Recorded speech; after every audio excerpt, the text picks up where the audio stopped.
All right. Good morning. Morning, mate. Morning to everyone. I'm a bit under the weather, as you can tell by my croaky Darren Lockyer style voice. So I'm going to be taking the back seat for today and let Ryan take the lead on a lot of the breakdowns and stuff. But yeah, I'll still give my input a bit. But yeah, we're talking UFC Saudi Arabia Adesanya versus Imavov, which is actually a pretty good card, to be honest. Like, there's a bunch of good fights. Obviously, we had quite a few cancellations.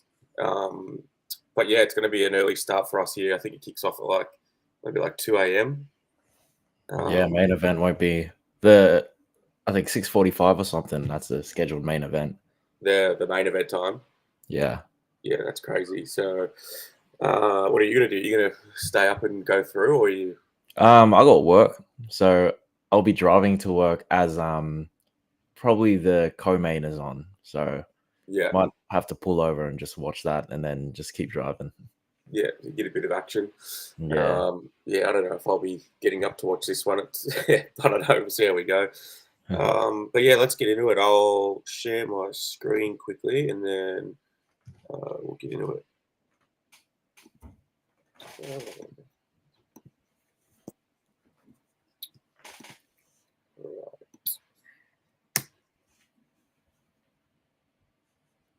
All right, you can see that all good? Yeah, all good, man. All right, beautiful. So, yeah, as I said, there's a few cancellations, but the first fight, as it's scheduled now, is your boy, Hamdi, Big Hamdi. Big Hamdi Abdelwahab versus Jamal Pogues. I'm just trying to make this the right size. That's good there. Yeah, all good, man. Yeah, sweet. All right, so yeah, Hamdi, the return of the PED cheat, the most unlikely PED cheat you've ever seen. Yeah, but he's also one of few Olympians in the UFC. He is. What's he Olympian in again? Is it Greco-Roman. Greco-Roman wrestling?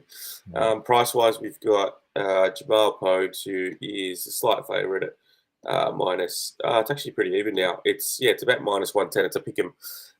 I think Pogues was favoured sort of at opening and throughout the week, but yeah, it's closed towards Hamdi as the week goes on. So yeah, Hamdi's your boy. So what are you doing here? Yeah, look, he is my boy. Ever since that amazing debut against Dontel Mays. Look, this is let's not get ahead of ourselves. This is a pretty low level heavyweight bout, and this is the return of Hamdi Abdelwahab, former Olympian, and he's returning after a lengthy suspension from USADA for pissing hot in his debut against Dontel Mays, and I believe he pissed hot again from a tainted supplement after that suspension was over. So, yeah, what I like about Hamdi, he has really good takedowns, driving opponents to the mats with single legs and double legs.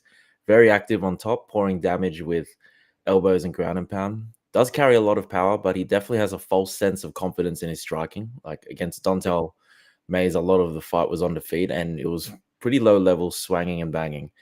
He had the more impactful moments coming forward with big hooks, dropping Mays and hurting him multiple times early. And when he was gassed in the second and momentum was growing for Mays, who was landing more and more as fatigue set in, Hamdi took him down late round 2, and then round 3 just dominated with his wrestling, despite being death gassed.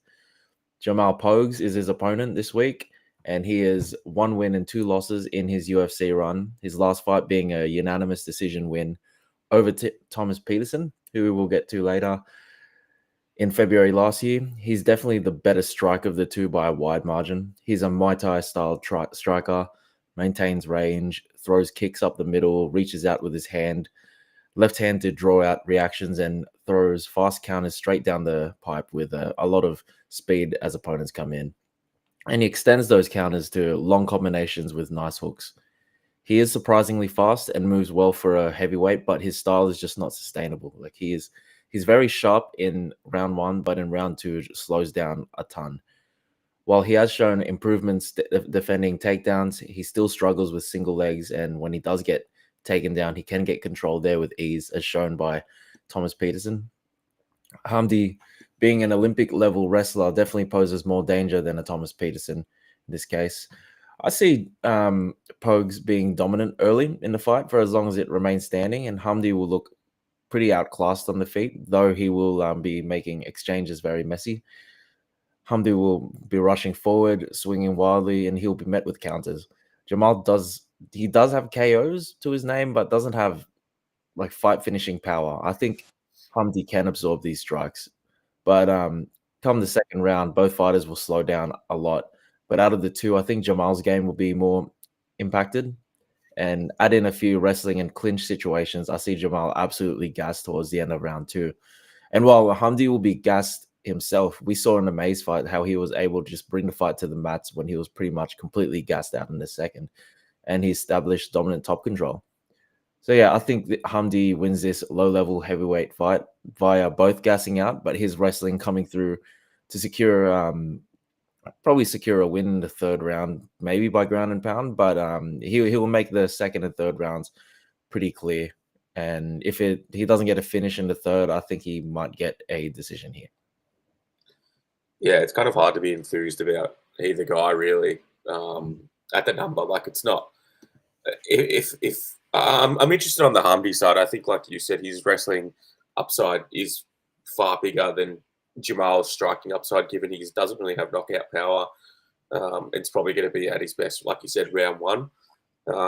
If he doesn't finish in round 1, you just have to think that Hamdi's wrestling takes over. And I completely agree with your breakdown. I wish I was getting like a little bit better on Hamdi because it does feel like a fight that his wrestling is going to, be the dictator. But minus 110, I'm not sure if that's enough juice on the bone for me to want to get involved in a fight this low level. Not at all.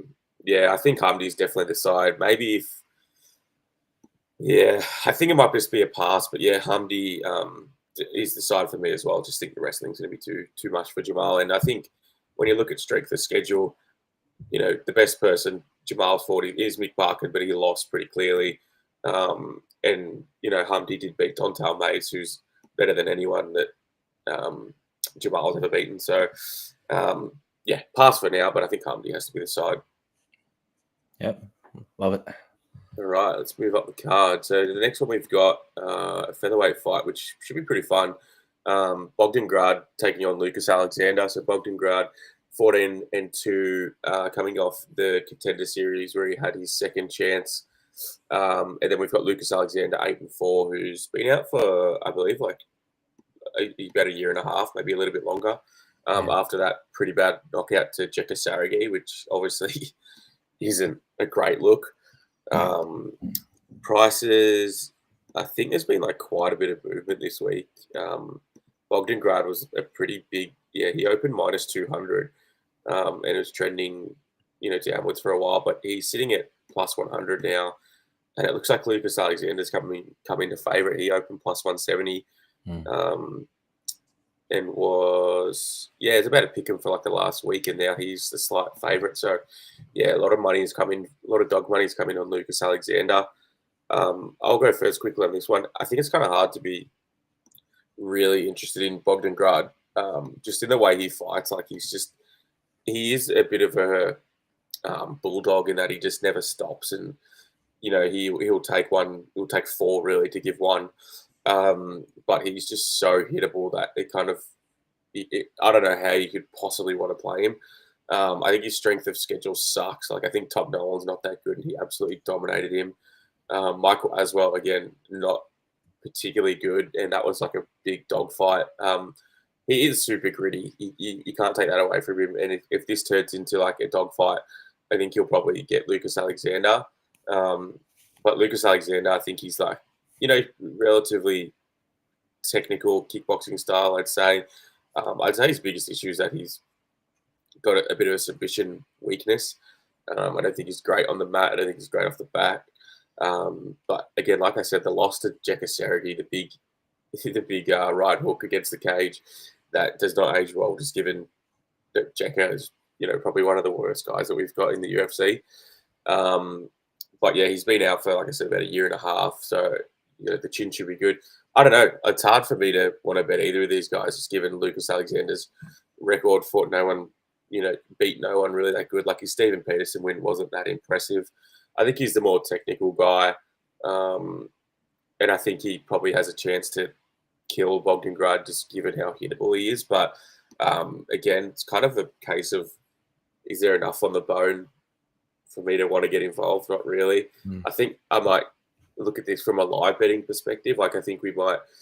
Bogdan Grad goes down, it's probably in round one. But I think if he gets out of round one in most of his fights, he's probably going to walk the guy down and give a good account of himself. So I think if Lucas Alexander has a fair amount of success round one, I might look at a Bogdan Grad live entry to wear him down. But yeah, I'm not particularly interested in this fight. Yeah, it's hard to be too excited for this one.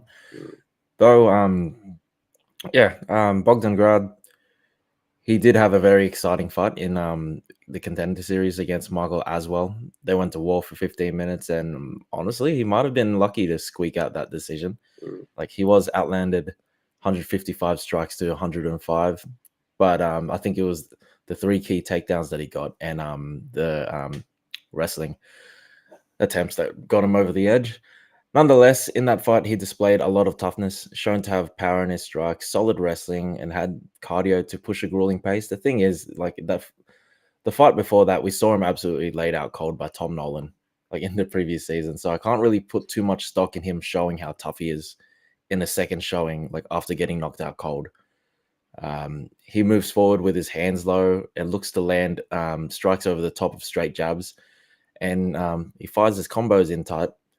His cardio and forward pressure is his best attributes, but he just has no head movement. Like, from data of his 2 UFC showings, his strikes absorbed per minute stat is 10.25, and strikes landed per minute is at 6.35. So yeah, he's got a lot of volume, but he's also getting hit like almost twice as much as he's landing.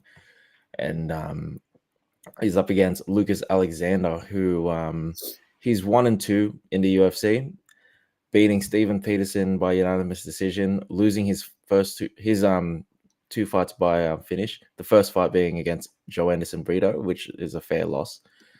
And Jeka Sergi, which is not really the best look, like you said.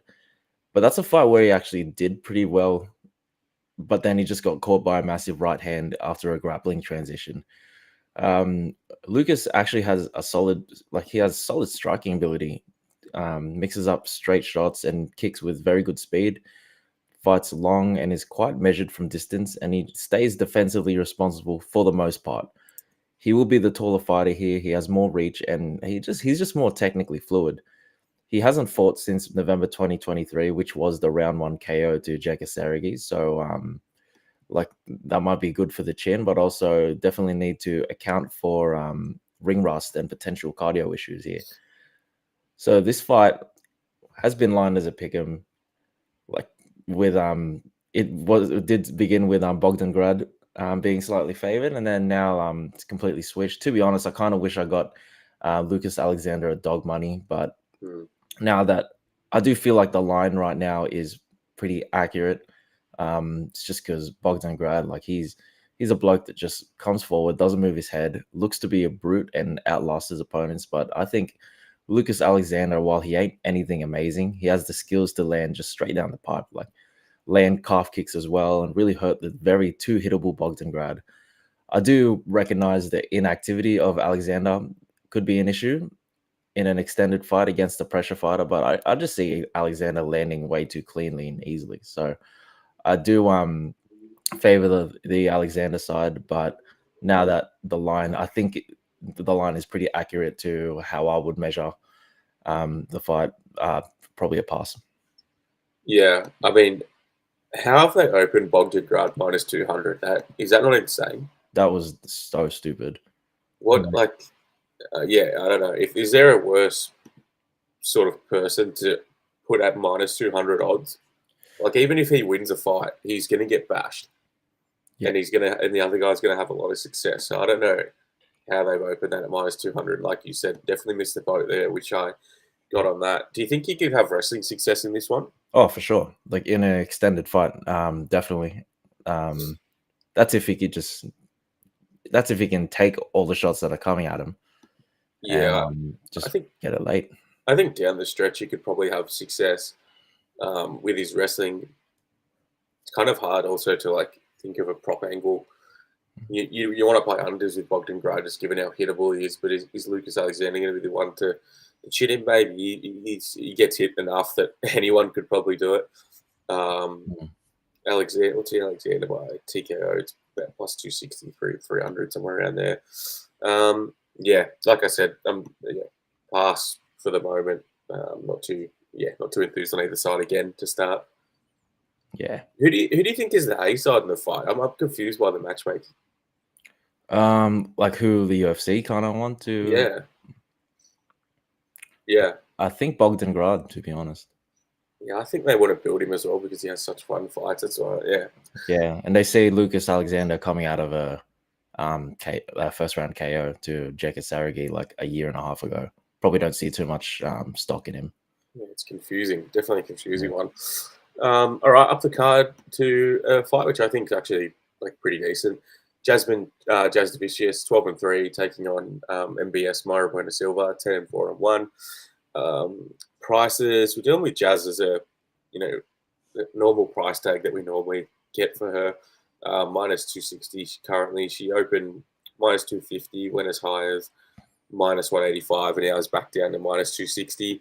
The comeback on MBS, plus 220, again, opened 210, got as low as plus 160 at one point, and now she's plus 220. You could lead us off with this one, mate. Yeah, so Jasmine Jasudavicius, probably one of my favorite current women's MMA fighters on the roster. Like she's a come forward pressure fighter. Stand up isn't the best. I wouldn't trust her in a pure striking match, though she can hold her own. But yeah, she knows her game, and that's to bully her opponents by closing the distance, get the fight in the clinch against the fence, and then to the mats where she has her way with them pouring damage. She is on a 3-fight win streak with 2 finishes in the 3rd round by dart strokes against Priscilla Cachoeira and Ariane Lipsky. And she's really making a run for getting her name in title contention, possibly 2 wins away. So she comes into this fight with a lot of momentum. She has a good gas tank, and I think her activity and pace could be the deciding factor here. Though she's up against a former title challenger in Bueno Silva, she is on a 2-fight skid, one being that title fight loss to Raquel Pennington, where she had early success but then gassed out, and the following was a stoppage caused by a cut in a fight where she did have early success against Macy Chiasson. She's moving back down to the flyweight division, and I feel is being a bit overlooked here, especially if she comes in with improved cardio. She isn't bad on the feet. She throws hard combos in the pocket, and she throws a good variety of kicks, particularly her calf kicks are really effective. And when opponents close the distance, she works nice knees in the clinch before disengaging and pouring pressure. Her submission game is her bread and butter, and she can just lock up subs like in scrambles or working off her back out of nowhere. So yeah, Jasmine is about a minus 260. Was it 260 at the moment? Yeah, minus 260 favorite here, and I just feel that's way too wide. In striking, I actually do favor Bueno Silva, and I think this will be a closely contested fight. I know Jasmine has had a lot of good wins, but she was beaten by Tracy Cortez not long ago. And with the wins, Lipsky can't grapple. Fatima Klein was very undersized, and Priscilla Cachoeira, like that girl is a walking heavy bag. You can rate the Miranda Maverick win, but even then, she's a pretty up and down fighter. And in that fight, she showed bad resolve and IQ. So for as long as this fight is standing, I'll actually favor exchanges in the striking for Bueno Silva. But Jasmine will come forward with intent to get a takedown. And this time, she'll be up against someone who welcomes grappling and finds a lot of success from working from her back and scrambling. Jasmine's game essentially plays into Bueno Silva's game. So we'll have to see how Bueno Silva looks at the weigh-ins, but if she looks good and did the cut the right way, I think she is very live to win this fight. But momentum does favor Jasmine. She's someone I'd play anywhere from plus money to about maybe minus 150, but at minus 260, probably not. If Bueno Silva hasn't fixed cardio issues, I see her winning the first round at least, and then in the second, getting pressured, accepting bottom, trying to find submissions. But I'm sure Jasmine can stay safe on top and potentially even get a finish in the 3rd round through ground and pound. Nice breakdown, man. And this fight's at flyweight, MBS dropping down from bantamweight. Feels like a weird one for her to drop down for, like, just given that Jazz is like a pretty big size flyweight. So it kind of makes you question, like, why this fight is she dropping down? Because like she's not going to have any advantages in size that she might have over some other girls. Yeah, exactly. It's a strange one. I think MBS, like, her game's pretty obvious at this point. Like, she's not an amazing striker, but she's got a really good leg kick that works for her. It's probably her best strike, to be honest. She's got just decent Muay Thai, good elbows, and it's just a submission game, man. Like, she'll just look for random front choke. She'll roll for knee bars. She's got a dangerous submission game, and I think Jasmine, like you said, is probably going to play into that. Just because she's a terrible striker. She sort of strikes like, Lisa and Bart Simpson fighting, just runs, straight forward into things. But what she does do good is that she's relentless, puts on a really good pace. And, she's a Canadian. I think she's like a silver medal wrestler or something like that. She's got a pretty high level of wrestling background. And I think she, definitely will have success in this fight with her wrestling, just because MBS will be content to engage in those areas. I think I can't get to Jazz at this price. I think it's like a pretty wild price, and I play her almost the same every single fight, and it's come good in sometimes, and it's burnt us in some others. But I love playing her round 2 or round 3 decision, somewhere around there, because her pace just breaks people. And I think if MBS comes into this fight, and the cut's not great, or there's an issue with the cut to flyweight for the first time, or even just Jazz just dogs her with the wrestling, I think there's a chance that she finishes her late, just because MBS does have a history of slowing down. But I think MBS is probably live to submit her at some point as well. She's just so dangerous, and she'll look for things consistently, whether it's off her back or rolling in scrambles, or even against the cage, where Jazz might try and waste time. I don't think I could play a money line side with too much conviction, especially not the Jazz side. But I was just looking at some props. I don't know. I kind of like violence in this fight, and it seems to burn me a bit lately with the women, just because they are less high level of a finisher. But I think Jazz could finish it late. I think MBS could submit her at any point. Fight ends inside the distance is like, probably get like plus 250 on that. If you don't want to do that, then MBS by submission, I reckon you'll get, it's listed at about 600 to plus 686, I can see as the highest. So like probably 650. That seems like a likely path to victory, probably your only path to victory. So I might have like a little sprinkle on that, just because I think Jazz will engage in the areas that MBS wants, and will give her chances to submit her. I don't know if she will submit her, but I think she'll have chances. It'll look pretty live. But yeah, I think it's going to be a good fight. I'm pretty keen for this one. Yeah, I'll definitely enjoy this fight. All right, up the card, we've got lightweight bout between Terence McKinney, 15-7, against Damir Hadzovic, who's 14-7. Terence McKinney just kind of a busted prospect at this point. And look, he's priced at minus 500. Like, it's fucking insane, the pricing of this guy. And Damir Hadzovic plus 375. Let me just open up T-Rex's profile, because I want to see, like, this guy gets ridiculous price tags always on him. It's insane. Let me start when he come in the UFC. So what was he against Pharisee? It was only minus 105. And he got that really quick first round choke. And then against Dover, actually, maybe I'm thinking Eric Gonzalez minus 100. That's fair. Yeah, I thought he got bigger price tags, to be honest. Mike Breeden. Anyway, my take on this fight pretty much overall is death taxes, and Terence McKinney fights going under 1.5. That's what it seems like at this point. He kind of comes out hard round 1, either finishes his opponent or goes down pretty early. Damir Hadzovic is pretty terrible. I think he's an okay striker, but he's clearly got a wrestling and grappling weakness. I'm never going to play Terence McKinney at minus 500, just given his history. But I think he's probably got the wrestling upside. Probably submits Damir in this fight early, I'd say. But yeah, I'm not playing at -500. I've got no interest in playing Demir either. I think I'll have a look at what's under 1.5. Let's have a quick look. Under 1.5 is -275. That's fucked. Won't be playing that.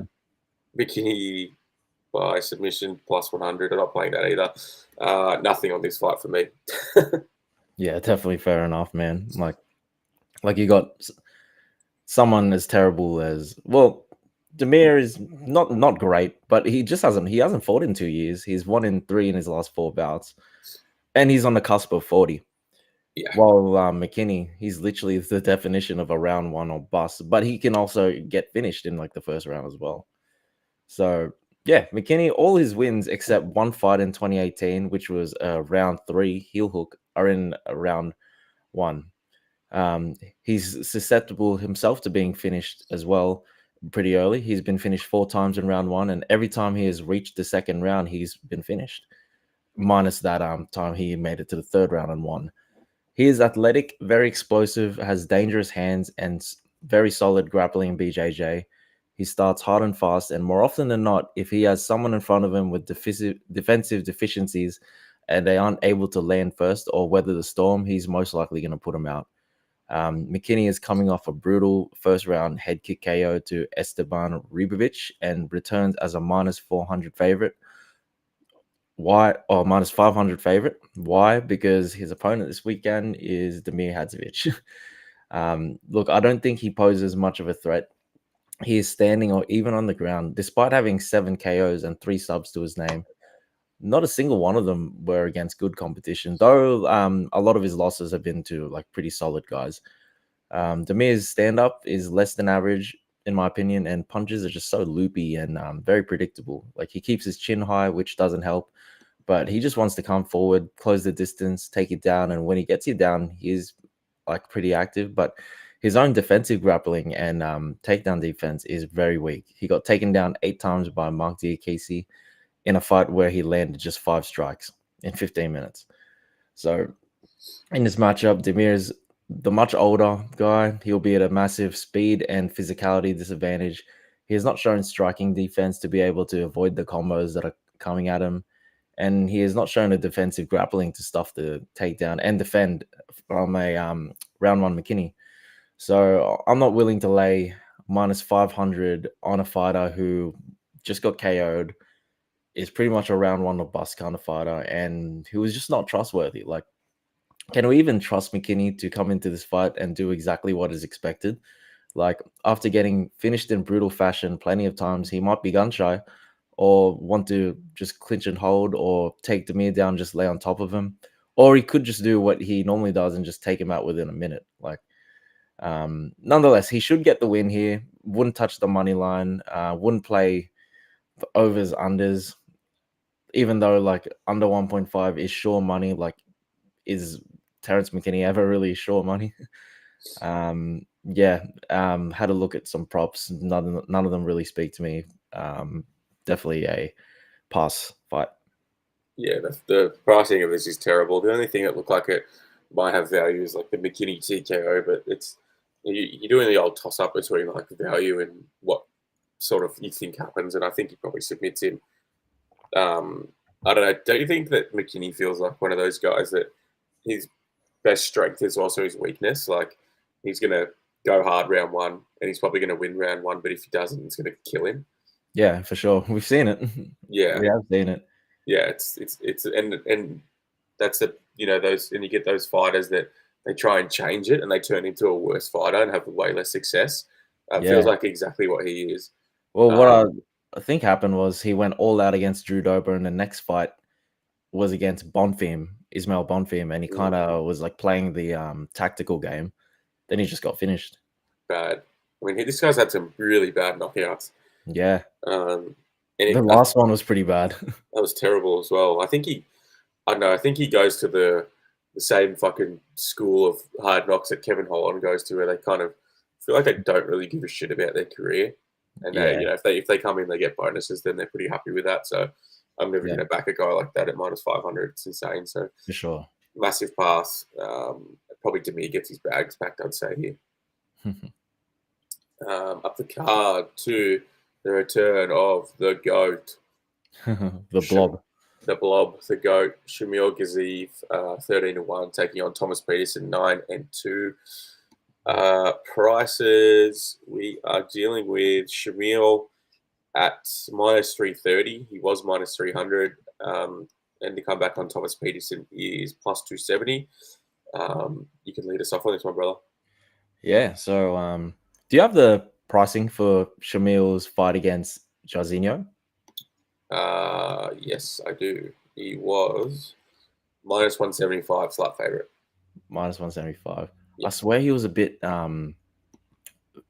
higher. Like I remember playing Jairzinho for like a stupid price, but yeah. Prior to his horrific showing against Rosenstrike, Gaziv was seen as heavyweight's next big threat, finishing 11 of his 13 wins, 8 KOs, 3 subs, 8 of these being in the first round. And on top of that, he had an extensive amateur record. Gaziv is massive, physically imposing, pressures forward, throwing with heavy strikes as opponents are forced against the fence covering up. From here, he either keeps throwing hard shots to get a finish or just takes down his opponents with ease. Get on top, will look to get a stoppage by a brutal ground and pound. So he was a very heavy favorite against Jairzinho Rosenstrike, which I could understand as Jairzinho was fresh off a loss to Almeida and was controlled on the ground by Blades for 15 minutes. So I could see the reason there, but Jairzinho was able to meet Gaziv's pressure with distance control and a sharp jab. And after defending takedowns and making it through round 1, Gaziv looked absolutely lost, like pretty much a walking heavy bag. And on top of that, before the 5th round, quit on the stool. So he did follow this up with a dominant decision win over Dontel Mays, where he should have probably finished Mays in that fight. Mays can't stuff a takedown or get back to his feet, but that was really just a layup to get him back on track. And honestly, I think this week he got himself another home crowd layup. Peterson, he's coming off a win against the ever so terrible Muhammad Usman last July. Peterson is a southpaw. He's not really good anywhere, but his game is to just close the distance and wear on his opponents through pressure and working in the clinch, and then look to level change and get the takedown. Once he has opponents on the ground, he will look to establish top control and work on top. He's pretty much a way worse version of Gaziv, like much shorter, less reach, less power, and not as dangerous.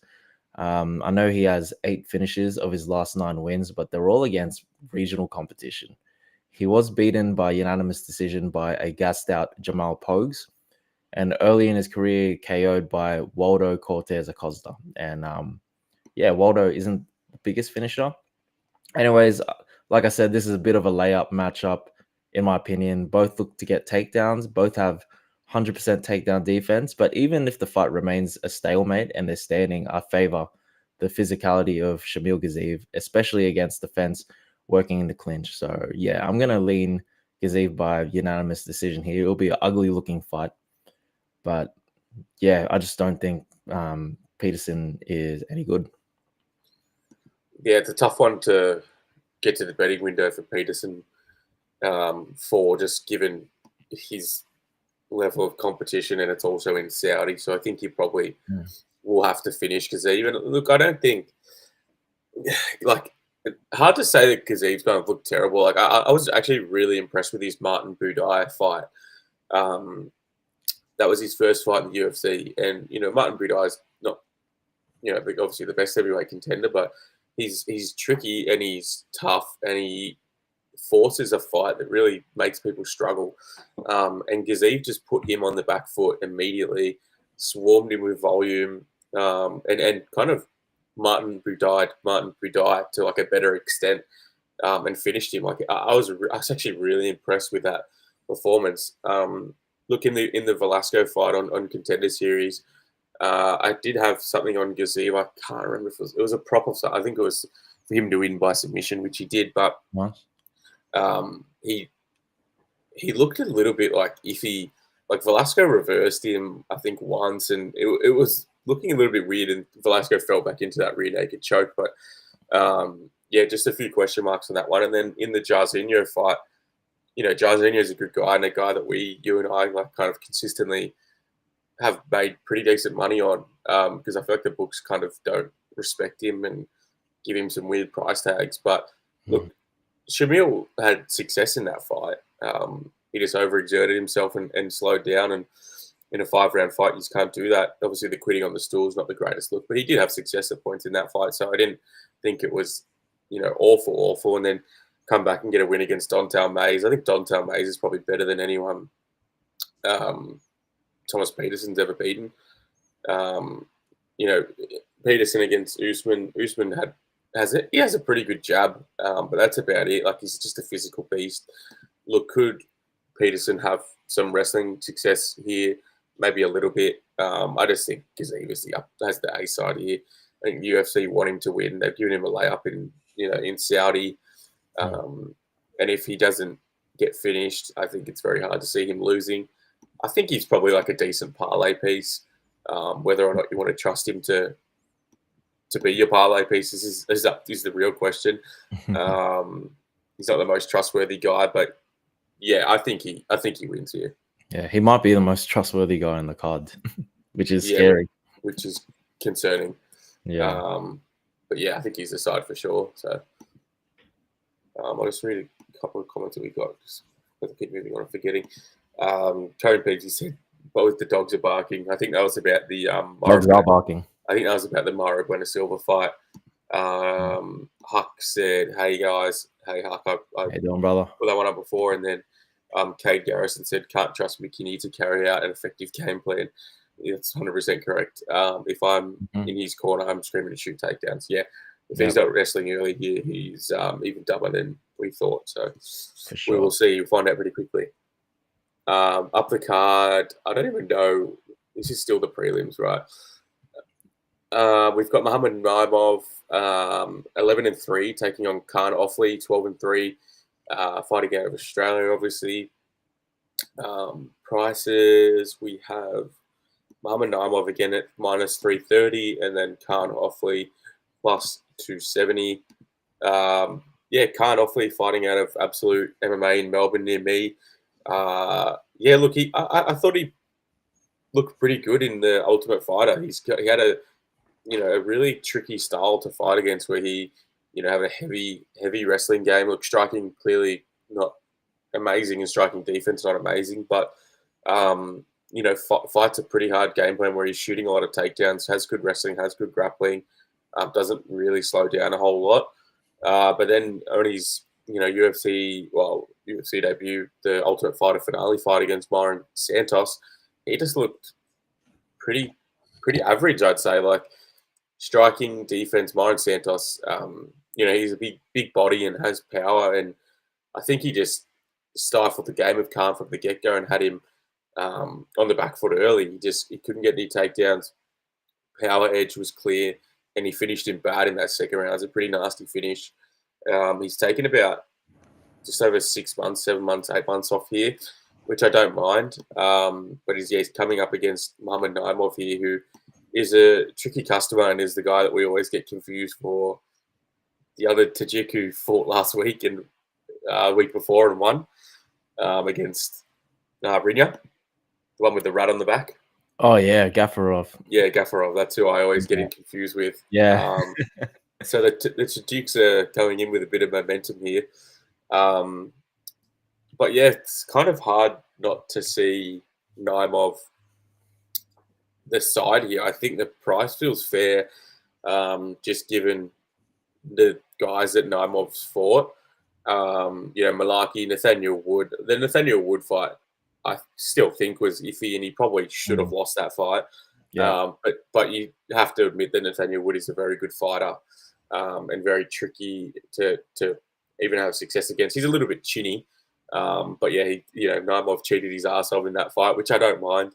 That's what you want to. Yeah, you want that in the guy that you're backing for money. So I always say it. I don't care. And if then you get away with it, then that's good on you. 100%. And then against Eric Silva, I actually had a bet on Eric Silva in that fight. I just thought the line was super wide, and then he went down. Obviously, I think he did his ACL or something pretty early in the first round. So a bit of a non-fight there. And then against Felipe Lima in his last time out, I think Felipe Lima just dominated him. Striking like relatively competitive, but Felipe Lima is a technical striker. I think he's very underrated in the striking. He's well rounded too. He's got like very imposing wrestling, and he just wore uh, he just wore Naimov down and took over late in that fight and sunk in that rear naked choke. But it was like a relatively competitive fight, and the odds reflect that, giving it plus 100. Look, could Khan Offley have success in the wrestling? Yes, I think he's probably going to need to have success in the wrestling in this one. Yeah, it's kind of hard to see Offley winning this fight. I think it's a pretty tricky stylistic matchup for him, and he feels like he's submission or bust, and I probably think he's bust. I wonder what the violence props are. Under 2.5 is plus 135. That kind of gets me interested because I do think Naimov like has okay power, and I think if he clips Offley at some point, I think he definitely has life to put him down. I think Offley's probably less inclined to finish, but if he does, it's a submission, as I said. Yeah, I think again, it's Naimov sort of has to be the side again, and I think the number's probably fair. Yeah, completely agree with that. Like, Khan Offley, I want going into this, I wanted to get on his side. Him being an Aussie, but yeah, I think Naimov has him covered here. Like, well, I'll always be inclined to fade him. I think he's just got him covered. Like, yes, Naimov can be backed up against the fence, and it's pretty easy to hit once he's along the fence. But not only do I think Offley's striking is not amazing, but he's there to be hit similarly to how Naimov planted his feet and landed that big right on Malaki coming in. Like, also, I think Naimov can compromise Offley's legs early with heavy calf kicks. I don't necessarily think Naimov is great, but yeah, I feel like he can get a KO if he just picked like the right time to counter as he's coming in. And yeah, there's not much more to say that you haven't covered. Like, Yeah. I think he's the side. Yeah, it's kind of if Khan Offley was like, maybe bigger or more physical or something like that, he probably could have some success. But I just think Naimov's going to be too big. He's got too much power in the hands. I think he can negate most of the wrestling. And Khan Offley coming off the back of that, it's the first time he's been finished. And Isaac Hardman back in the day. You remember? I remember. Yeah. Yeah, he's got a loss to him. So like he's fought some decent guys on the Australian regional scene, but Isaac Hardman, like the boxer. yeah, Really? yeah, fought him in MMA back in I think it was like, what does it say, 2016. But Wow. yeah, it's a bit of a random. And this is a 145 fight. 155 apparently. Oh, 155. Yeah. Still, like in MMA, Isaac Hardman's a middleweight. I'm pretty sure. Yeah, So, right. oh, it's just weird. Like, I think it's just the differences in the weight classes. Like, Yeah, a featherweight here in MMA would be like a middleweight, like over in boxing. But yeah, crazy. Yeah, I just think it's going to be too big, too physical, too much power in the hands. I don't think Offley can sort of recreate the game plan that Felipe Lima put on him. And again, it's in Saudi, so he's going to have to probably finish him. And I don't really see him doing that. But yeah, that's that fight anyway. Yeah, I think if Naimov goes to his cheating ways, he'll get away with it. I'm sure. Even better. I reckon you could probably do like those Naimov and Gazib in a parlay money line and feel pretty confident you'd get close to plus money. I think it feels like a pretty decent angle if you want to play those two. Yeah, I did do that, and it comes down to I had both of them, and I had what was that Alaskarov in a 3-leg parlay, and that got just over plus 100. But without Alaskarov, I think it got down to like whatever $1.78 is. Yeah, okay, so about minus 125 somewhere around there. Yeah, it's not too bad. It's not the best, but anyway. Yeah. Main card, first fight in the main card. This one should be a good one. Lightweight scrap between Faris Ziem, 16-4, taking on Mike Davis, 11-2. I'll give you prices and you can kick this one off. Mike Davis, slight favourite, minus 140 now. Open minus 125 and got as high as fucking minus 250. Holy shit. But back to minus 140 now. And then Faris Ziem opened plus 245, and he's now plus 120. So a lot of money coming in on the ZM side. How do you see this one? Yeah, so this is a fight I'll be looking forward to just sit there and enjoy. Both talented, unranked fighters coming in with winning streaks and carrying a lot of momentum. Faris ZM, he just brutally KO'd Matt Frivola at UFC Paris a few months ago, but prior to that, he was seen as a bit of a decision merchant, like going the distance with Claudio Puelles. He won that fight by split decision. Um, Going the distance with Jai Herbert and Mikhail Figlak. And prior to that, he got stopped in the first round by Terrence McKinney by submission. He is very tall and has long reach for the lightweight division, and he uses these advantages very well. Like he fights long, fires well placed straight shots, and gets out of range, and throws effective kicks from the outside, and will grab onto the clinch where when opponents close the distance and throws pretty good elbows and knees. His grappling is very much improving, especially his takedown defense, as shown in the Frivola fight. That was an angle that we thought Frivola could have success in, but he stuffed all of his takedowns. But I still feel that his grappling is a part of his game that can be exploited. And he's up against Mike Davis, who is 5 years older than him. He's a very talented fighter that by now he should be around the top end of the division, but he's just not very active. Like this is mostly due to injury on Davis's end, and has found himself in a ton of cancelled fights over the years. On the feet, he's very dangerous. His boxing is very sharp, landing combos off the back of counters. He'll close the distance by feinting and ripping into the body, and coming over the top, landing to the chin and unloading hooks. Another thing he loves to do is time an opponent's jab or draw out a single attack, and he would slip left or right and throw a 3 to 4 punch combo coming forward. He also has a very well-versed grappling game with well-placed takedowns, effective BJJ, and top control. So I think this fight will play out close. And for anyone betting, it's a pick your poison kind of matchup. But for me, I favor Mike Davis. For us, ZM will look to move around the cage and touch him from range, and Davis will want to get into the pocket and unload. I see Davis with a physicality advantage over ZM, despite having a height and reach disadvantage. He'll be able to cut off the cage, slipping ZM straight shots and unload those combos, and from there work towards a takedown if they collide.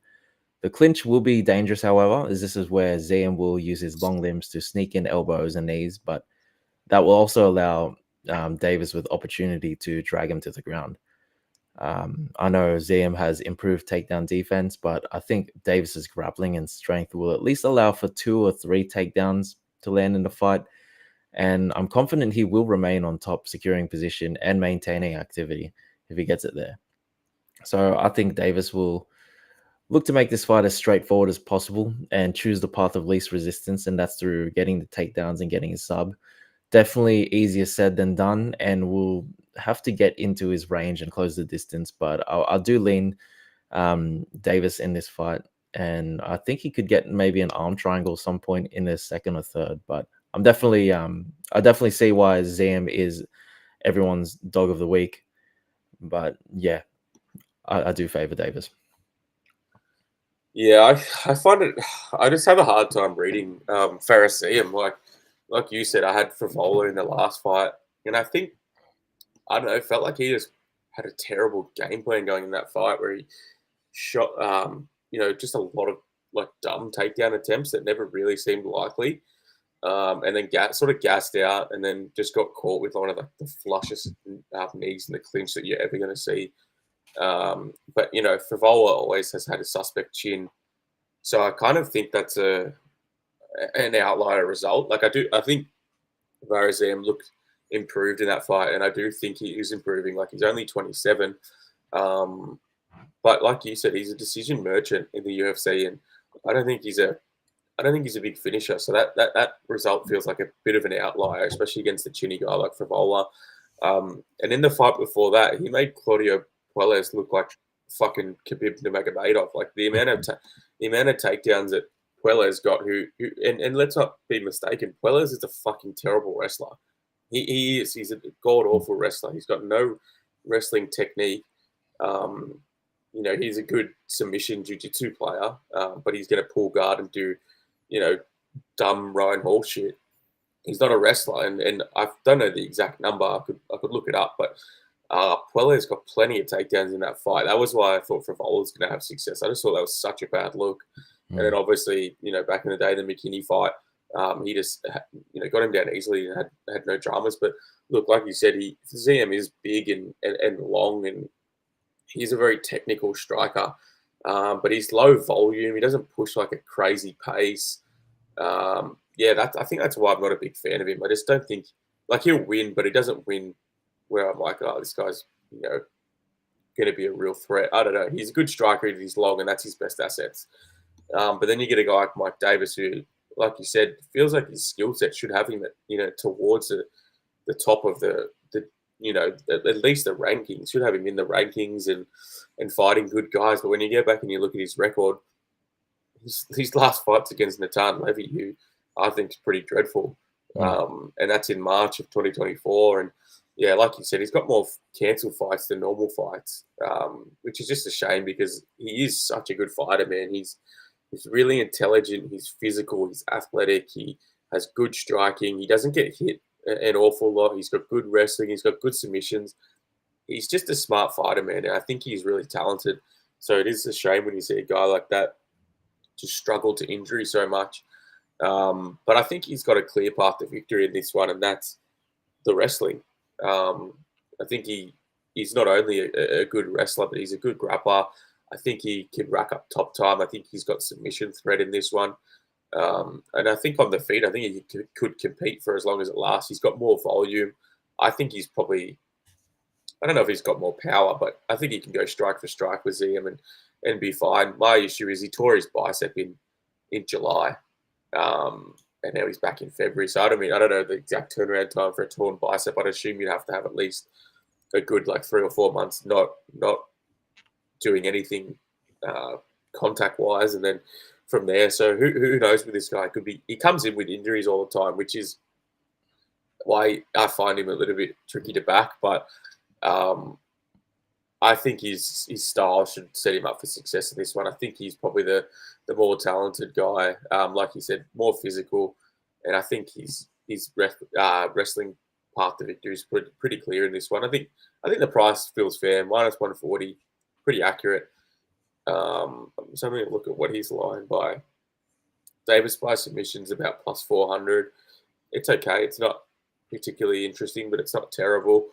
But I think if you like him enough, -140 feels like a fine price to pay. So that's the side I'd be leaning. But yeah, it should be a good fight. I'm pretty keen to see this one because, like I said, my read on ZM overall has been pretty poor. So yeah, keen to see what he looks like here. We've got a couple of comments. Let's read these ones. I have a feeling Davis is going to want to stand and bang. Seems like most of the control time Davis racks up comes from knockdowns rather than takedowns. ZM picks him apart, in my opinion. McKinney exposed ZM. Not sure Davis wants to carry out that game plan. I don't know, man. I'd be surprised. Davis is one of the more intelligent fighters in the division. I think he's well-rounded enough to compete everywhere. So I don't think ZM necessarily picks him apart. Yeah, it's a good fight. I'm pretty keen to see how it plays out. Yeah, same here. All right, up the card. It should be a good one as well. This whole main card's pretty good. Yeah, bantamweight scrap between Said Nurmagomedov, 18-3, taking on Lockdog, Vinicius Oliveira. Prices we are dealing with Said Nurmagomedov sitting at about -150 to -160, somewhere in that range. The comeback on Lockdog is +135-ish to +140, sort of maximum around there.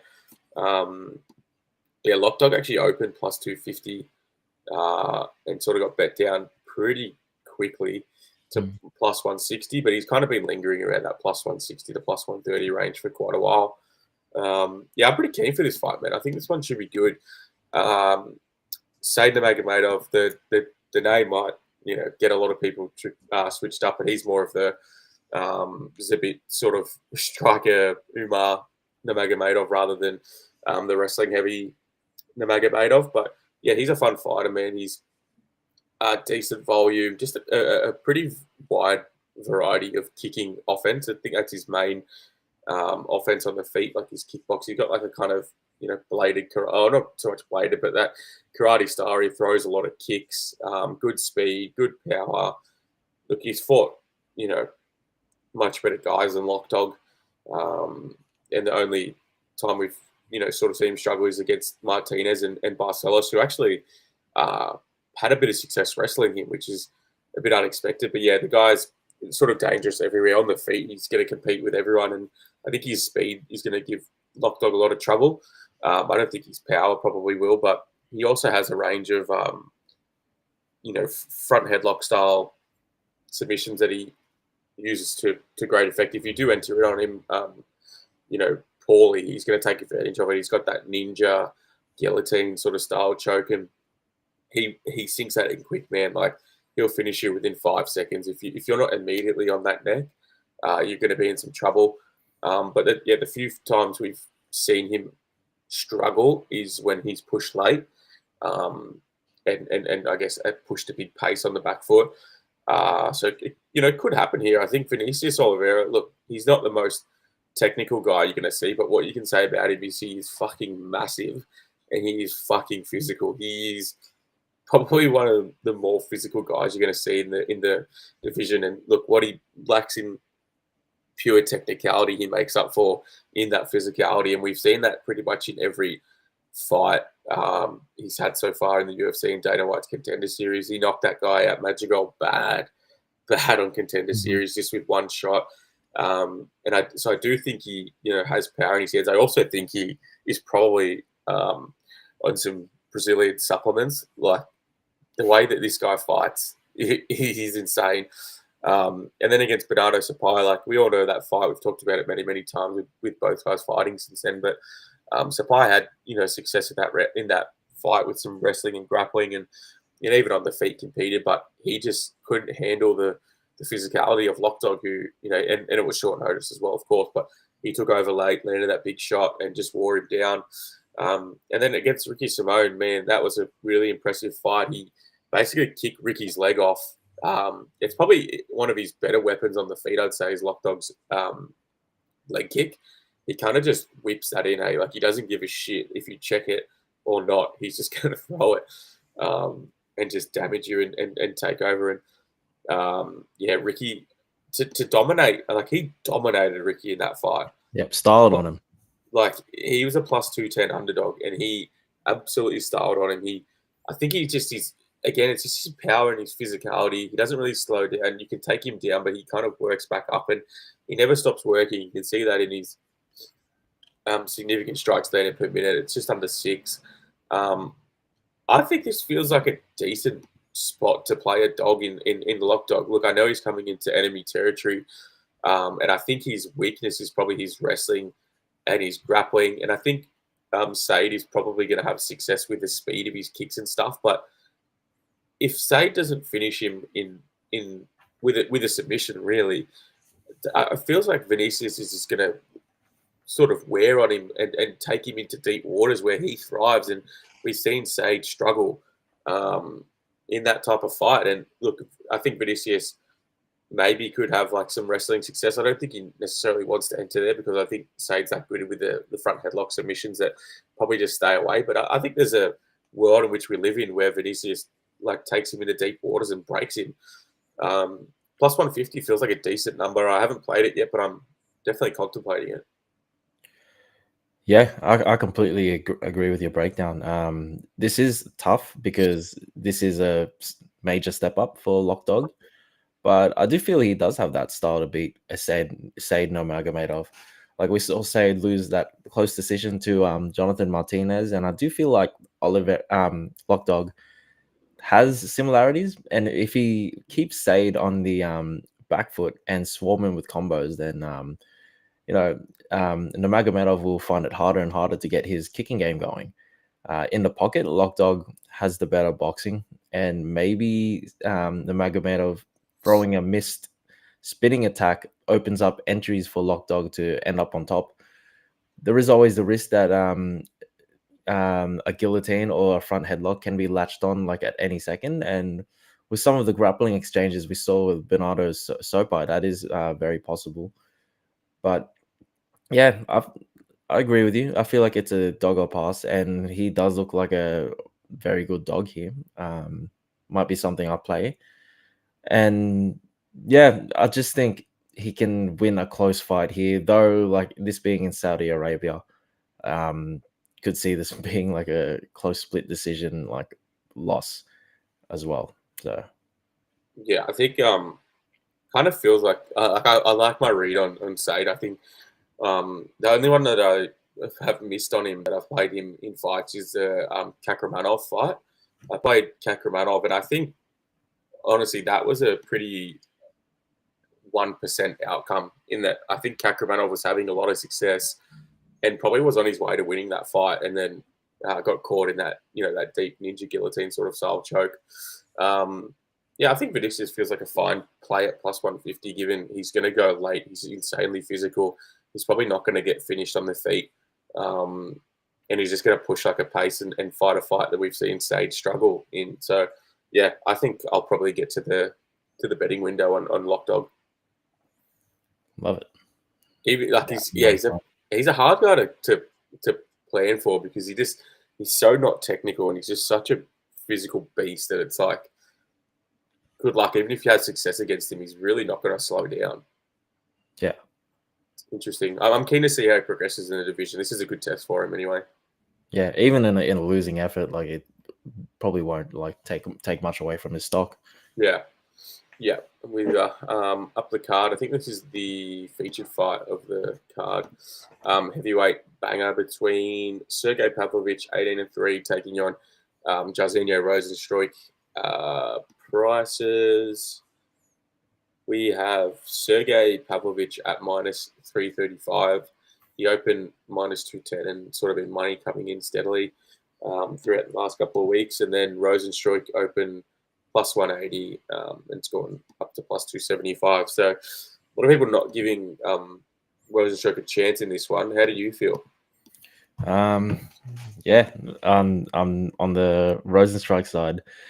Funnily enough, I'll start off with Pavlovich. He is a powerhouse KO artist from Russia who's currently on a 2-fight losing skid, losing that decision of Volkov and getting KO'd by Tom Aspinall. And look, Soga has incredibly fast hands, a lot of power, and if opponents choose to engage in a firefight with him, that's where he thrives. 17 of his 18 wins are first-round KOs, including that of Curtis Blades, Taito Ivasa, Derek Lewis, Shamil Abdurakarimov, who all decided to throw in the pocket swinging with Sergey. Like even Curtis Blades, a guy who should have just been shooting for the legs from the get-go. While Sergey swings recklessly as well, leaving himself open to be hit, his speed, power, size, and crispier boxing combos ultimately give him the massive edge in any pocket exchanges. And yeah, the record speaks for itself. But outside of his boxing and his physical attributes, what is there? Like he doesn't really have a kicking game. I know he trains grappling, but he's yet to really show it in his fights. And his striking ability is pretty much limited to forward rushes and big swings. Like there's not really any setups, not really much of a fading game. He doesn't really use his reach with straight punches.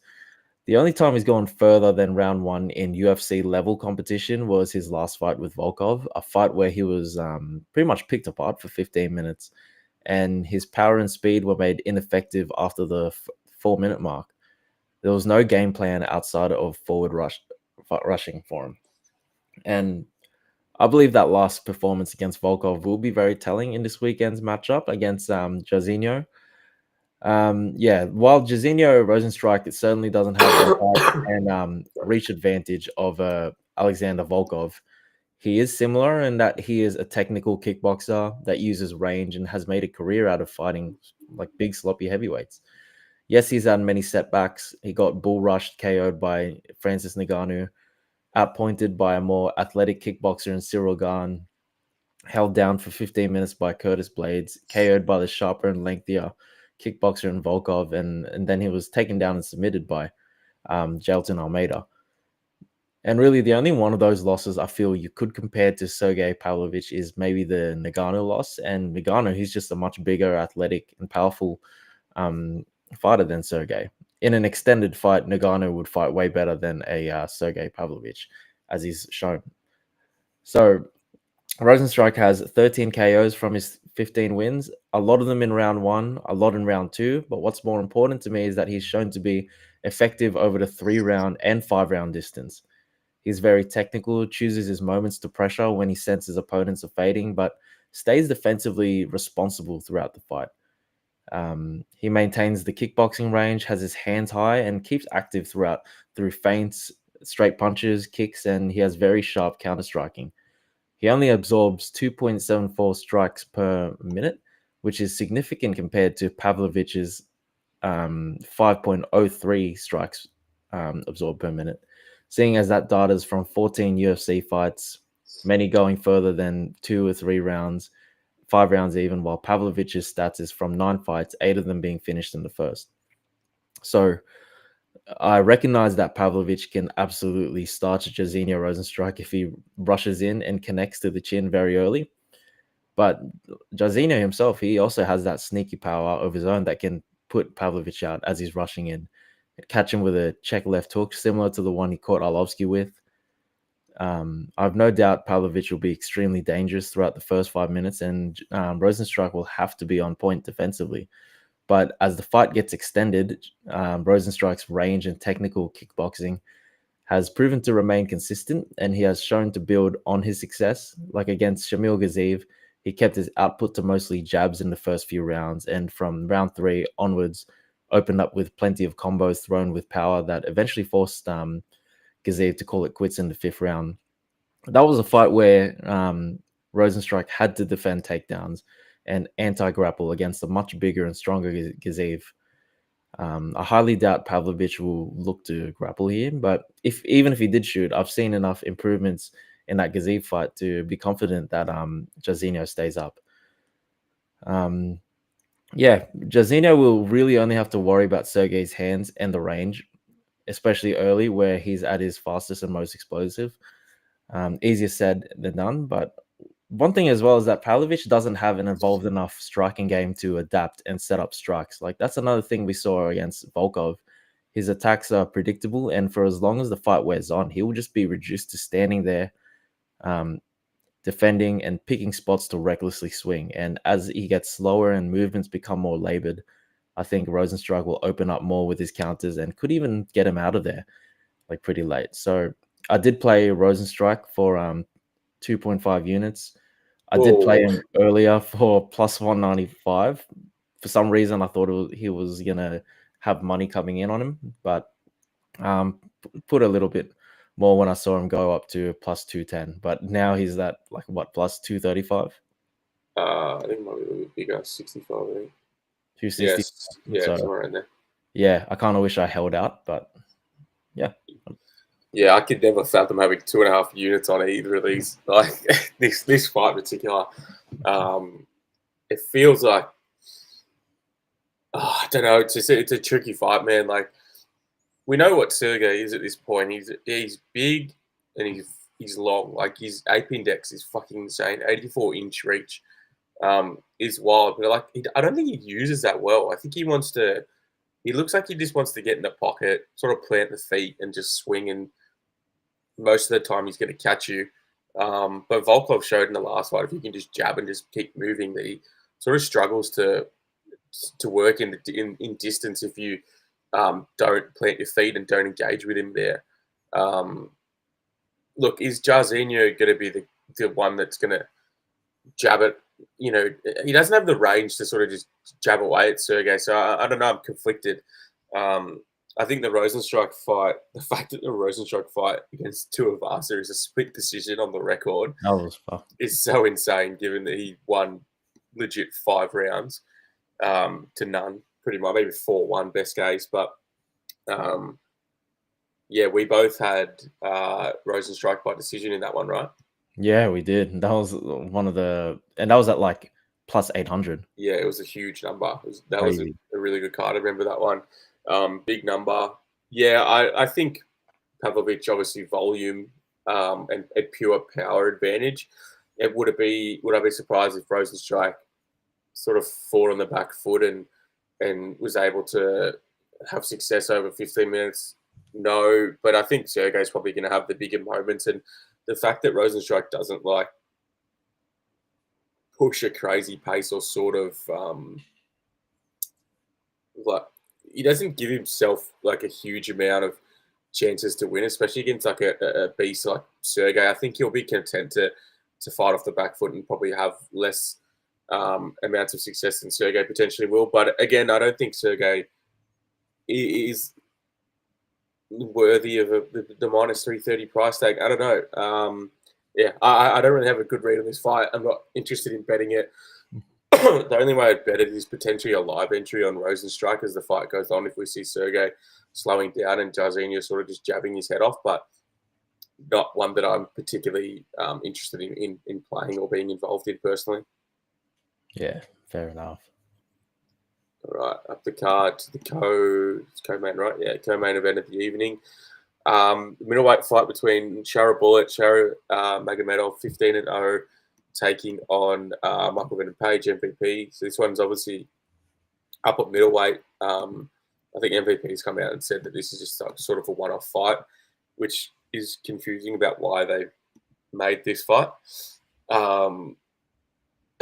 Because they've been building Shara, slowly giving him some layups and now they're throwing him in with MVP, who's a welterweight. So he's either going to beat him and go, oh, you beat a welterweight Michael Venom Page, who's a tricky matchup, or Michael Venom Page is going to steal some of the hype that Shara had.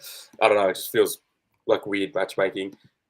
Prices, we are looking at Magomedov. Looks like he's about minus 185 to 200. I think it's about minus 200. Come back on Michael Venom Page plus 170.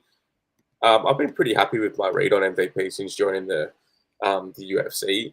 I had him against Kevin Holland at plus 130, I think it was, somewhere around there. And then I took Ian Gary to win by submission at plus 900, which was one of the more horrific watches you're ever going to get. Just given how deep Ian Gary had the rear naked choke on MVP, who just refused to quit and go down. That one really hurt to watch. But yeah, I think you know what to expect from Michael Venom Page. Like, he is a really good striker with that karate bladed style stance. I think his distance management, range management, and his speed, he's obviously his best traits. Ian Machado Gary's had a lot of success with his striking in the UFC, and Michael Venom Page turned him into a wrestler. So I think that's a pretty big indication that MVP is a difficult guy on the feet to deal with. And then in that Holland fight, he was boxing the head off Kevin Holland the whole time as well. So I think if Shara wants to compete on the feet here, it's probably the path of most resistance, just given the length and the reach and the speed of Michael Venom Page. I think if you introduce some takedowns, you're going to have success. Obviously, it's not his strong suit, but his grappling defense looks pretty impressive, and I don't think Magomedov is going to go out there and insta sub him should it go to the mat. I think MVP can more than handle himself. And onto Magomedov, like I don't know, I've just been kind of underwhelmed with this guy. I played Armin Petrosian against him, just given the kickboxing background. I thought he'd probably have more success on the feet, but Armin looked slow in that fight. Shara just had the speed advantage, and honestly, at minus 185, I think he probably covered his price. I don't think it was necessarily a bad bet on either side. I think both guys probably had argument that they covered their price tag, but yeah, obviously that spinning back fist caught him and put him down. Look, I just haven't been like overly impressed with anything that Magomedov's done yet. He's got a clear grappling takedown defense weakness. His striking is fine, but like he's fought Tricoli, who kind of looked like shit, and he probably should have done him over quicker, I would say. And Tricoli, had that takedown attempt that Shara grabbed the fence, and that could have swung that fight, to be quite honest with you. And then the Oleg Zaitchik fight, nothing to really note. And then the Petrosian fight looked fine. Look, I think, again, this is a pretty competitive fight, but if you're giving me plus 170 on MVP, I feel like I almost have to play it. Just given that this likely plays out on the feet. I don't love that it's in Saudi, and Shara is obviously going to get the rub of the green. But if I bet Michael Page and it goes to a disgusting split decision and I lose, so be it. But I feel like that has to be the side. Yeah, great breakdown. Yeah, completely agree with you, man. Yeah, I'll start off with Shara. He's high output, averages about 6.82 strikes landed per minute. He mixes it up pretty well in the striking, mostly in an orthodox stance, but he can switch between stances. He'll stand very side on, keep the fight at long range, actively kicking different targets, kicks up the middle, leg kicks, oblique kicks, side kicks, pretty much everything, and he whips them out really quick. He uses his kicks like how boxers use jabs, and throw it out to keep opponents at bay and sets up his blitzes. When opponents close the distance, he counters well with his hands. Like he dips his head and fires off hooks. And if Shara blitzes forward, he usually starts with kicks, throws hard combos as they're covered up, and maybe even finish the combo with kicks again as they move out of range. His cardio is very good for 3 rounds, has a solid chin, and when he's really got his opponent's timing, he will implement spinning attacks and flashy techniques. But yeah, I still have my questions around him, which I'll get to a little later, but he's certainly doing a good job against the opponents they put in front of him. But now they put a opponent like MVP in front of him, who I feel is a very tough puzzle for him to crack. MVP, similarly to Shara, fights out of a wide and very sideways stance, switches between orthodox and southpaw, and leaps in and out of range and covers so much distance with his movement. Like as he attacks, he can blitz in from what feels like 6 feet away and be on the other side of the cage just moments after. Although he's constantly moving, he doesn't tend to slow down if the fight stays purely striking, and he stays pretty patient. It is very hard to get a grasp of his timing, even as a viewer, like due to his feints and constant in and out movement, where he's not just moving for the sake of moving. He's drawing out reactions, getting a feel for his opponent's tendencies, and setting up entries for his blitzes. And when he does attack, he'll leap into range with a big single strike or a 2 to 3 strike combo, thrown really, really quick. More often than not, he will just leap in with a straight right, but he also does spinning attacks or flying knees, and he will leap out of range so fast that opponents are usually hitting air as they try to counter. The way to beat MVP is really either to wrestle him for large portions of the fight, time the perfect counter, or to crowd him to the point where he has no space to work with. Other than that, if opponents want to play the striking game with him from distance, it's it's an uphill battle as you're playing right into his game. Defensively, MVP is really just all footwork, distance and space management, and head movement. Not quite the fighter to have his hands up. He has been KO'd in the past, one of them through a well-timed leg kick as he leaped into the pocket, which dropped him to the ground and finished with an uppercut as he was getting up.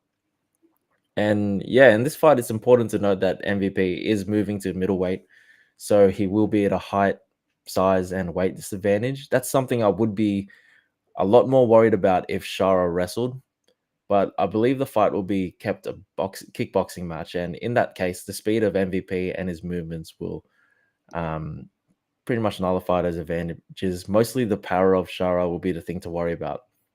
So if you watch how they both fight other fighters, they do a lot similar. They skirt around the outside, maintain long range, blitz in and out.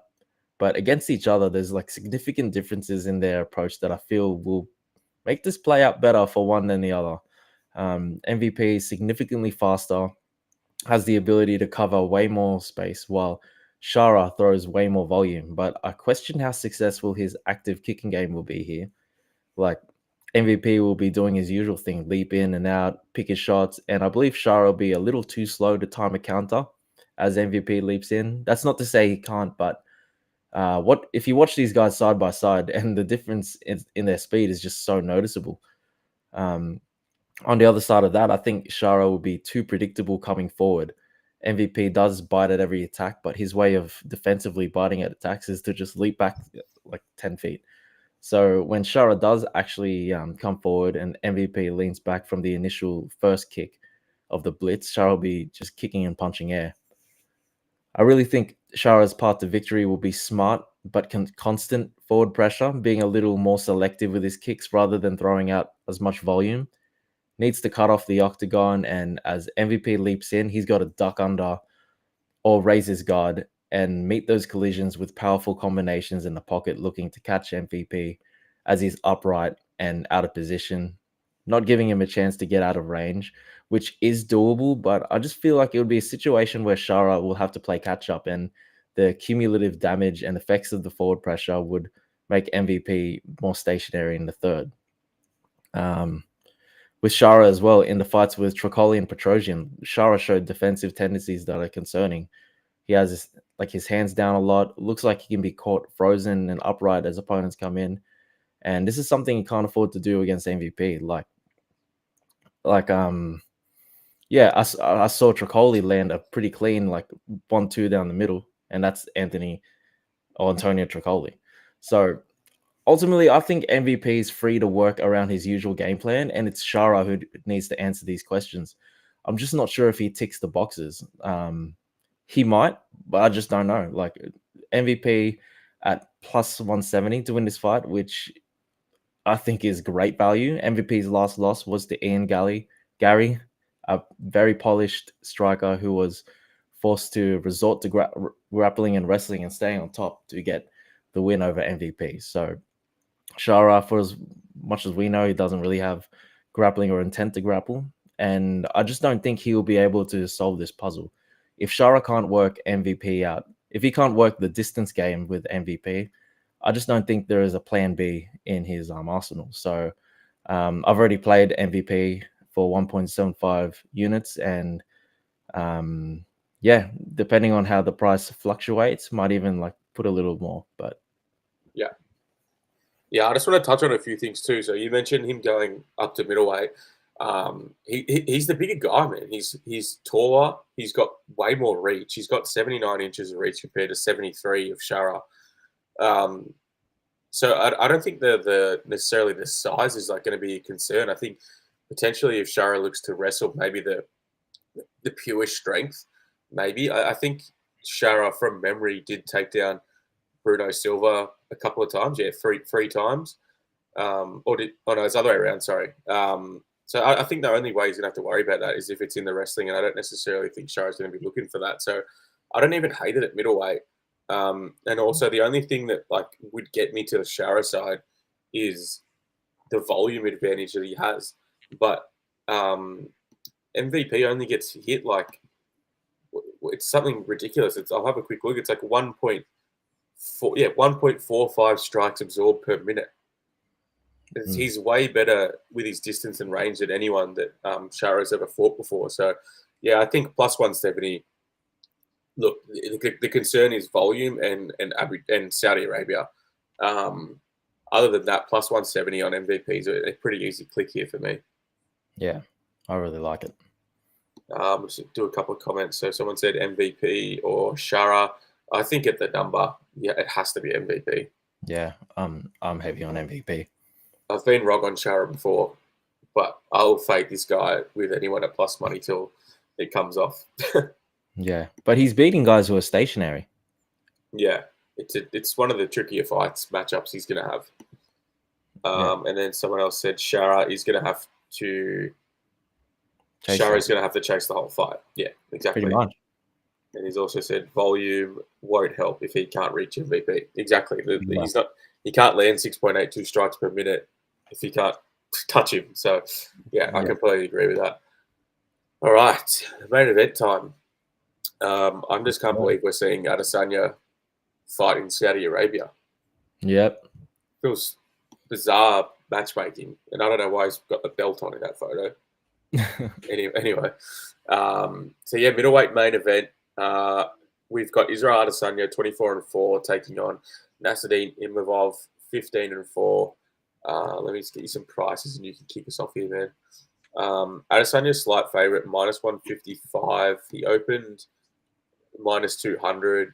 and has teetered between that minus 180 to minus 160 range for a week or two now. Imavov open plus 170, and yeah, sitting plus 135. Looks like potentially might get some support and get at minus 145-ish, but yeah, in that range. Mm-hmm. Yeah, so this is Izzy's first non-title fight in 6 years. He's had 12 title fights, headlining 12 pay-per-views since 2019, and this will be a massive change of scenery as it's a fight night. And yeah, the stakes are much lower. I feel he will be more comfortable than ever as it is lower stakes, but still 5 rounds to work with is pretty good for him. Izzy is an accomplished kickboxer, earning titles in multiple organizations way before he began his MMA career. And his style has remained true to his kickboxing roots with a focus on evolving his grappling so he's not able to just be controlled by wrestlers and keep the fight standing. So his striking, it is a delight to watch, like especially when he's up against pressure fighters where he opens up more and is prone to get finishes. He's very feint heavy, patient, and has pretty much every weapon in the book striking wise, thrown with precision and timing. He'll systematically break you down if you're aggressive, but he'll also be happy to coast and point fight. Whether you like Izzy or not, how great he is undeniable, but he's coming off 2 straight losses, and at the age of 35 and showing signs of regression, you just got to you got to question his competitive edge. Like against Strickland, his kickboxing approach was made completely ineffective by Sean's forward pressure, pure boxing style, and tight defense. Izzy found little success, moved backwards the entire fight, looked completely fatigued, and his most significant strikes were just mostly kicks to the legs. He knew he needed a finish in the 5th, and he showed no urgency. Against Dricus, he did pretty well, and you could tell he put his all into that training camp and really wanted to win. He definitely showed how better he was as a pure striker, but as a competitor, he seemed content with keeping the fight at a close margin before he got finished. So throughout the fight, Dricus landed a little too easily for my liking, like rushing in with his wide punches as Izzy was moving back. But Izzy had plenty of great moments too, particularly boxing combos. However, like something about his footwork just seemed off. Like we're used to seeing him move around sharply around the cage and within his stance, and his footwork just seemed a little sloppier compared to earlier fights against other pressure fighters. Dricus landed 4 of 9 takedowns as well, and leading into the finishing sequence, Izzy completely turned his back, trying to run away from Dricus after he got hit, which led to the takedown and back take and quick sub. These are just things that show, even if Izzy has maintained the skills that got him to the championship, at this level, tiny margins like competitive edge could be the difference between winning and losing. But one thing for sure is in this matchup, the advantage he has is experience. Nassourdine Imavov, he has been in the UFC since 2020, going 7 wins, 2 losses, and 1 no contest. He should really be 8 wins and 2 losses, as he was definitely going to beat Chris Curtis before that fight got stopped. Despite having bumps along the road in his career, he has returned way better and significantly improved after these losses. And he's not even 30 yet. He's not in his physical prime yet, and he's learned some valuable lessons and experience, both in winning and losing efforts. He has a very hybrid style. He's a skilled striker who works behind a fast and sharp jab, holds a lot of power, but he has the luxury of being able to implement and adapt to different approaches and game plans. He can fight from distance, where he uses his length and range to pick off opponents, just like he did with Joaquin Buckley and Chris Curtis. He can engage in messy boxing exchanges in the pocket. He can fight in a grinding clinch control battle, wearing on opponents against the fence and landing short strikes in close, like with Dolidze and Jared Cannonier. Or he can offensively grapple you and rack up control time from the top and stuff your takedowns and take advantage of your failed attempts, like with Brendan Allen. One thing I still question is his cardio. Like after his defeat to Sean Strickland, where he was dragged to deep waters and his cardio failed him, when Sean put a non-stop pace on him in the fights after, he did show improved cardio as he was able to be successful well late into fights. but there's still signs of slowing down, or at least the fight wearing on him. Like with Robin Delidze, he won by majority decision. It was a grueling and messy fight where his skill set and improved um, cardio was able to help him secure the decision, but a lot of it came down to Roman being one-dimensional and being the more tired fighter. The Brendan Allen fight is similar. Allen dominated on top in round one, then just couldn't find any success in round 2 and 3. Got tired and desperate, and Imavov outclassed him. Against Jared Cannonier, it just looked like the early grappling exchanges made him slow down just a tad in round 2, but he turned it up later on, and it looked like Jared's game plan worked against him, like ending up worse for wear than Imavov, which led to the albeit premature stoppage. So even though he has gone the distance and looks strong as of recent and later rounds, I just wonder how much of that success came down to him still being fatigued, but more so being less fatigued than his opponents. And I wonder if someone like Izzy, who is used to going 5 rounds and will most likely dictate the pace of this fight, can exploit Imavov in that way. So youth versus experience is definitely a factor here. Izzy has so many championship 5-rounders headlining pay-per-views against killers and way more high-level fighters on paper, which should give Izzy a great level of comfort. But I feel the timing and context of this fight favors Imavov. Like his steady rise and momentum coming into this fight actually makes me lean towards his direction. Imavov is 7 years younger. He's confident and growing as a mixed martial artist, and he's growing at an exponential rate. Like he's been more active the last 2 years than Izzy, and there's a big difference in approach with a fighter in Imavov who's looking to prove himself and reach the top, and a fighter in Izzy who's been at the top and looking to prove he still got it and regain what he once had. So as I touched on earlier, Izzy might be on the decline. We just don't know for sure because those 2 losses are to Sean Strickland and Dricus. Like these are 2 guys who are who they're literally fighting for the title next week. But years ago, Dricus and Strickland were light years away from being in talks of even lasting in the distance against Izzy. And Izzy's style hasn't changed too much since then, nor has he even shown like much improvements. Izzy is also 35, and the competitive edge he has now might just be a fraction of what he had in several points of his career. Like definitely nowhere close as to where he was a contender, probably nowhere close to his fights with Pereira and Dricus. So look, stylistically, you got to give advantage to Izzy on the feet. More polished kickboxing on his side and better process. He'll probably outclass Imavov like early in the fights from distance, landing plenty of strikes to the head, plenty to the body and legs, and staying safe moving backwards and laterally. But the fight with Dricus showed that that just being the better striker is not enough. And the fight with Strickland showed that Izzy cannot maintain being on the back foot for long periods of time. Like Imavov has the physicality edge. He won't be the one defensively grappling this time, and he has the ability to close the distance, clinch, hold Izzy against the fence, and work strikes in close and initiate his grappling. Izzy does have good takedown defense historically, but it will still sap at his cardio, making him work to defend. So as the fight wears on, I can see Izzy gradually losing pop in his shots, being less sharp with footwork and his defensive movements, and being prone to just getting hit more and more. Meanwhile, Imavov, who would have had little success early and found himself absorbing plenty of Izzy's shots, will gradually build momentum, landing more frequently and getting hit less frequently.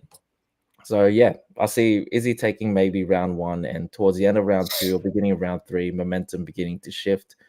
I think Imavov can win this on the judges' scorecards 48-47, but can't help but think a late sub might be in play here. But yeah, I played Imavov for 1.75 units at plus 145. Great breakdown, man. I really don't have too much to add. Like, you know me, historically, not a huge fan of Adesanya, personality-wise. But, yeah, kind of, like, hard to really get a gist on where he is in his career, and 2, like, why he is taking this fight. It feels strange because he is going to Saudi Arabia in a non-title fight against Imavov. I don't know. It just, personally, after the Dricus loss, I thought he might be done and on his way out, and he still might be. I think this performance is going to be very telling, but after the the Strickland fight, the ego and I think he lost a bit of that in the DDP fight. Like the way he talked after that press conference, like really, it actually impressed me because usually I'm listening to this guy going, "Holy fuck, this guy sounds like the biggest cocksmoker on planet Earth." But the way he handled that loss, he was I actually quite liked it. And I think it was the right way to accept it. But yeah, I'm just confused where he is in his career at this point because I don't necessarily. Is he going to get another title run? Maybe, but I just think Strickland and DDP are just like pretty bad stylistic matchups for him. And I think, look, this is a pretty confusing fight to break down for me, honestly, because do I think Imavov is amazing? No. But do I think he's good? Yeah, I think he's pretty good. I think he's pretty good everywhere. He's long, he's lengthy, he's got good footwork. I like his in and out distance and range management. I like the way he throws straight. I like the way he attacks all three levels. I like his kicking offense. I like his ability to work in the clinch. I like his, potential submissions on the ground. Do I think he could have wrestling success in this fight? Maybe, but like you said, he's historically been a really good has had really good takedown defense. If this is a kickboxing fight, though, the one real weakness we've seen from Imavov is that generally he looks like he wants to slow down or will slow down. Is he really going to push this pace where Imavov is going to be dying for air, like this forward pressure on the back foot with this crazy volume that he's got to match? Not really. I think he's going to be pretty content to fight a kickboxing fight, and if he needs to engage in some grappling, I think he can do that. Yeah, I don't know. I feel like the price might be fair to give Izzy slight favoritism just off the back of experience, but I think you'll find out pretty quick with how he looks and in the first and second round whether he wants to be there and whether he can match the grit of, like you said, this young, hungry upcomer who wants to get that scalp of Adesanya on his record. I don't hate the fight Imavov at all. I think it's probably the best look pre-fight. Yeah, again, I might be looking for a live entry here, just given, if Adesanya does look washed. And I think, like you said, his footwork, and there was a few defensive lapses in that DDP fight specifically where I was thinking, wow, this guy is done. He's done in his career. So, yeah, I'm pretty keen to watch this fight as a fan and just see where both guys look. I don't hate that sub late play that you said. I think that's probably a decent angle. And you're going to get a huge number, so you don't have to have a huge outlay on it. Oh, huge number. Yeah, I'll have a look what it says. What were you saying, Imavov sub so round 4? Imavov sub round 4 at $51, so that's plus 5,000. Am I right? 5,000? Yeah. Yeah. And Imavov sub round 5 at $61, so plus 6,000. Yeah, I can see those prices. That's pretty insane.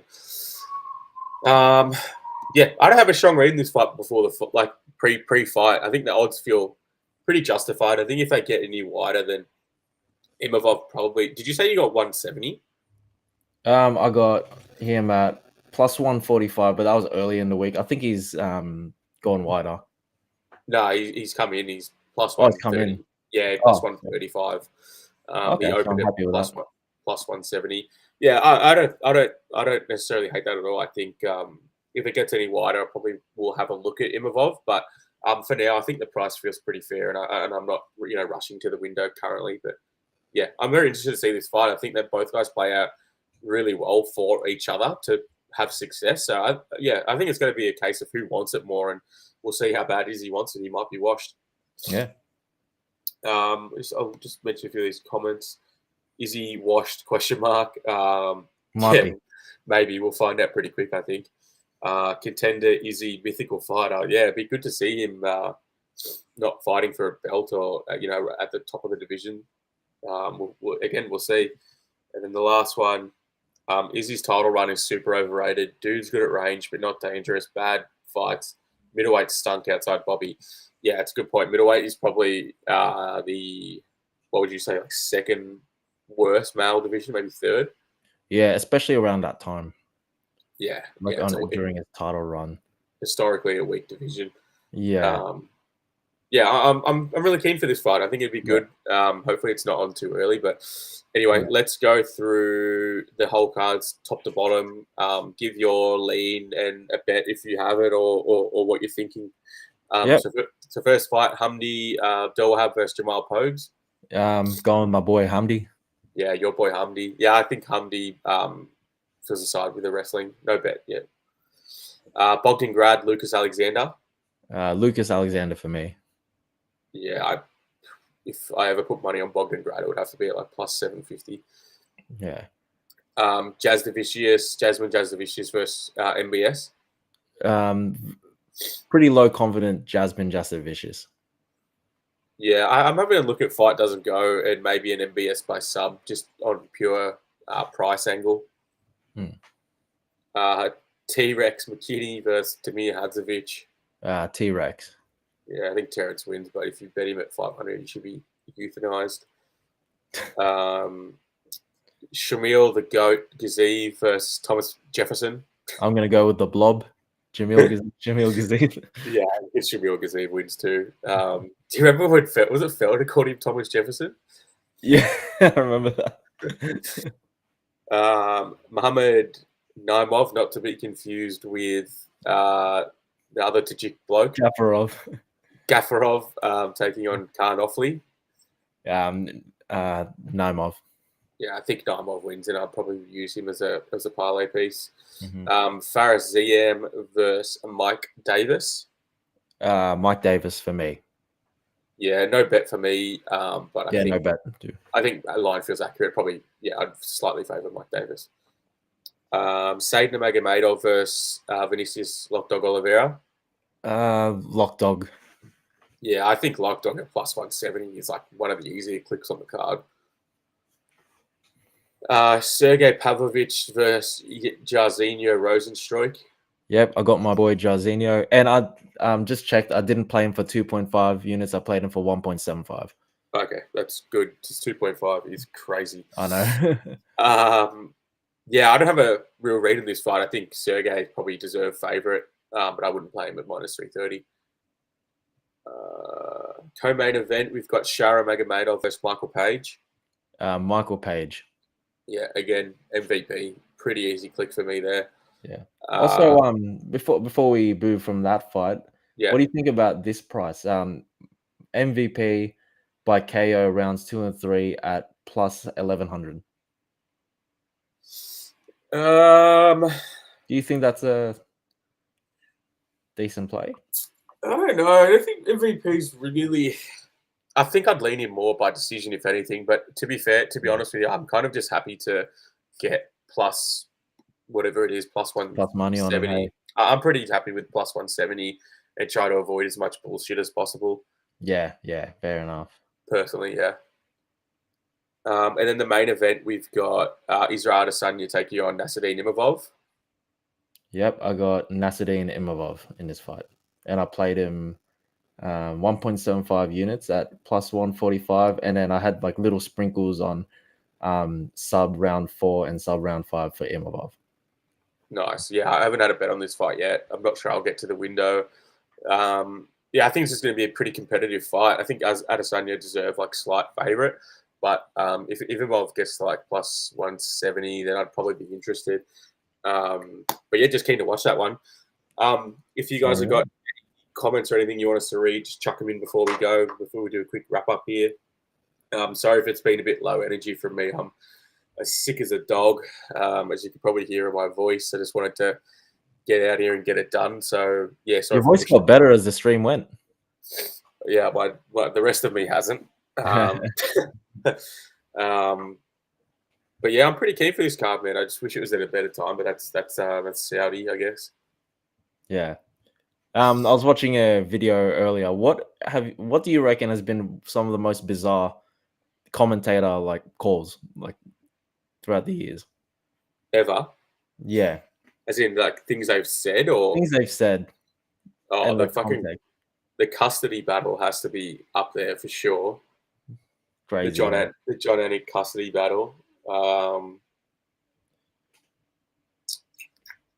don't know. What are you thinking of? Nothing comes to mind. Honestly, I think I was just watching this the other day. The Boston Bomb one. Oh, on Calvin.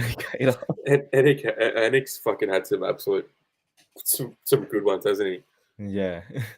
Anything Rogan says about, like, do you remember the Adesanya fight with Bohovic where he was just like sucking off Adesanya the whole time, talking about, oh my god, these feints. Yeah, that was bizarre. A lot of Adesanya glazing from Joe Rogan through the years. Yeah, like feints get scored. Yeah. Someone said pathetic. Pathetic. Just get better already, bro. Yeah, that's how I feel. But yeah, we'll wrap it up there. If you guys want to join there's a free. I've got a free part of the group where you can all chat. There's a bunch of free members. It's if you head to whop.com/provide picks, you'll see it there. You can sign up for free. But if you want all the premium side of things, you can sign up there as well. There's a really good community in there. It's not just MMA. There's a whole bunch of sports. It's football, esports, basketball, NBA. There's a heap of that at the moment. We've also got NRL and AFL, which I'm pleased to say is kicking off in like 3 to 4 weeks, which I'm super excited for.